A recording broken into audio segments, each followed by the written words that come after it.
कि कई बार क्या होता था कि जो कागज़ों में सैलरी है वो ज़्यादा है, लेकिन मिलती एक्चुअल में जो कम है जी, तो उन पर तलवार लटकी थी कि विदाउट एनी नोटिस कभी भी निकाल देते थे। तो ये जो बिचौला सिस्टम है वो खत्म करेंगे। अभी ज़रूरी जो सेवाएं फायर ब्रिगेड है, जहाँ हाई वोल्टेज बिजली की कंप्लेंट है, सफाई वाले हैं, अभी उनको विद में लिया है, धीरे धीरे सबको करेंगे।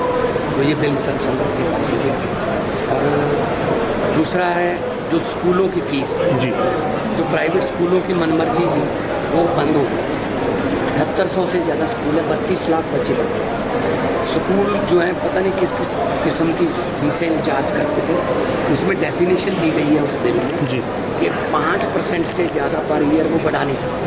पिछले 3 साल का फोरेंसिक ऑडिट होगा ताकि वो 15% से अगर उन्होंने ज़्यादा बढ़ाई है फीस जी तो उनको वापस करनी पड़ेगी पेरेंट्स को।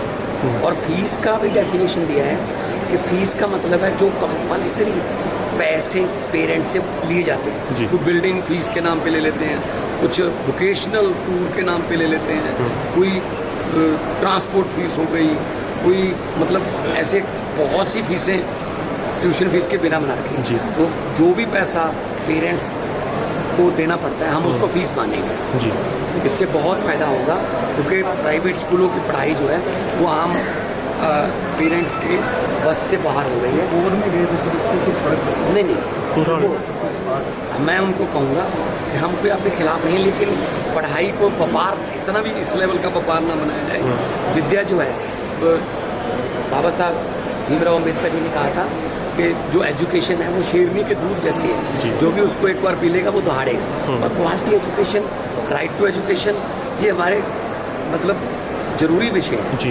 और हर बच्चे को पढ़ाई मिले, क्वालिटी एजुकेशन मिले, और स्कूल जो है वो विद्या को, एजुकेशन को आम लोगों से बाहर ना, तो पहुँच से बाहर ना करें। तो ये बिल पास हुए हैं।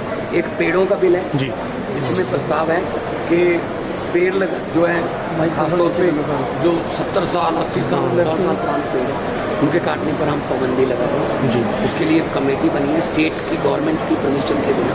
कोई अगर हाईवे निकल रहा है, हाईवे थोड़ा बहुत इधर उधर कर लो, या कोई कॉलोनी बनानी है तो, लेकिन पेड़ को बचाना है क्योंकि वातावरण को बचाना है। आज ग्लोबल वार्मिंग से पूरी दुनिया पीड़ित है, तो उसके लिए भी बिल है। एक सुखबीर सिंह बादल डिलिमिटेशन को लेकर उन्होंने सपोर्ट किया है, आप तो जो मर्जी करवा लो, बीजेपी जो मर्जी करवा ले सुखबीर बादल से उनको तो बस ये है कि कहीं ना कैसे करके किसी न किसी तरीके से हमें या तो कैबिनेट में वापस ले लें दिल्ली में, या हमारे साथ पंजाब में अलायंस कर लें, समझौता कर लें।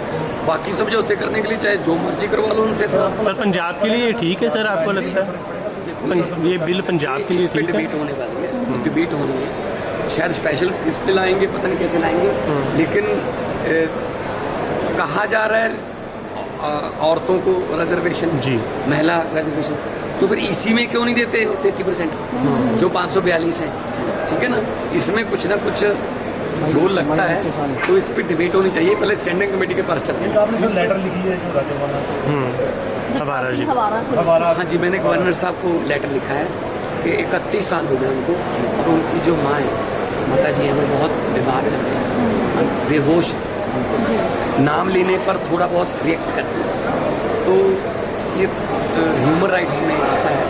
मैंने 10 दिन की पैरोल की सिफारिश की है कि हमें कोई आपत्ति नहीं, हमें कोई दिक्कत नहीं अगर वो बाहर आते हैं। और उनके जो जितने भी वो मोर्चा जी, उन्होंने भी मुझे गारंटी दी है कोई हल्ला गुल्ला नहीं होगा, कोई लॉ एंड ऑर्डर की सिचुएशन नहीं पैदा होने देंगे। हम बिल्कुल गुरबानी का कीर्तन करेंगे और अच्छे तरीके से जो कानून के मुताबिक शांतिपूर्वक जो है वो अपनी माँ को मिल लें। 31 साल बाद पैरोल उनका हक भी बनता है। मैं हमने रिकमेंड किए, मुझे उम्मीद है गवर्नर साहब ड्यूटी प्रशासक हैं, तो वो जल्दी ऑर्डर करेंगे ताकि वो जल्दी से जल्दी बाहर आए। सेशन में विपक्ष की भूमिका कैसे देखते हैं? लगभग जो उनको कैसे देखा जाए, क्योंकि विपक्ष को लेकर भी अभी फोरेंसिक ऑडिट होगा, जो स्कूल फेस दी कैमरा आएंगे तो उनसे फंड करेंगे, पेरेंट्स को फंड करेंगे, बाई चेक करें, जब कैसे भी करें, एडजस्टमेंट नहीं करेंगे क्योंकि हम अगले साल की फीस में से कर लेंगे। पूरा टाइम बाउंड है, पूरे रूल एंड रेगुलेशन। सर, विपक्ष की भूमिका कैसे देखते हैं? कांग्रेस दिल्ली आती थी और प्रोटेस्ट करती थी। पता क्या है, पहले तो कहते हैं जी सेशन लंबा करो, जब सेशन 7 दिन का हो गया अब कह रहे हैं जी हम तो बैठना नहीं, हमें तो हर रोज आते हैं वॉकआउट करके बाइकआउट करके चले जाते हैं। भैया आपको बाइकआउट करने के लिए थोड़ी चुना है, आपको वहाँ पे डिबेट करने के लिए टाइम मिलता है, प्रॉपर टाइम मिलता है। कुछ जो हैं मेंबर उनके बैठे रहते हैं, उनको टाइम मिलता है प्रॉपर, ठीक है ना। यही तो लोकतंत्र की खूबसूरती है कि प्रतिपक्ष और सत्ता पक्ष दोनों आपस में बैठ के डिबेट करो। तो ये थोड़ी है कि आप बोल के थोड़ा बहुत या कोई नुक्स निकाल के जिंदाबाद मुर्दाबाद करके बाहर निकलो। अपनी इनर फाइटिंग को दूसरी तरफ कभी कुर्सियाँ चल रही हैं, आप कैसे देख रहे हैं कांग्रेस को? वो देखो इनकी लड़ाई जो है पंजाब की नहीं है, इनका मुद्दा कोई पंजाब के लोगों का या कोई रोड मैप नहीं है, कोई विजन नहीं है, सिर्फ अपनी कुर्सियों की लड़ाई है। कोई कहता 500 करोड़ में मिलती है, कोई कहता रेट बढ़ गया है, कोई कहता कम हो गया है। तो इनको इनकी लड़ाइयाँ मुबारक, पंजाब के लोग सब देख रहे हैं। 2027 में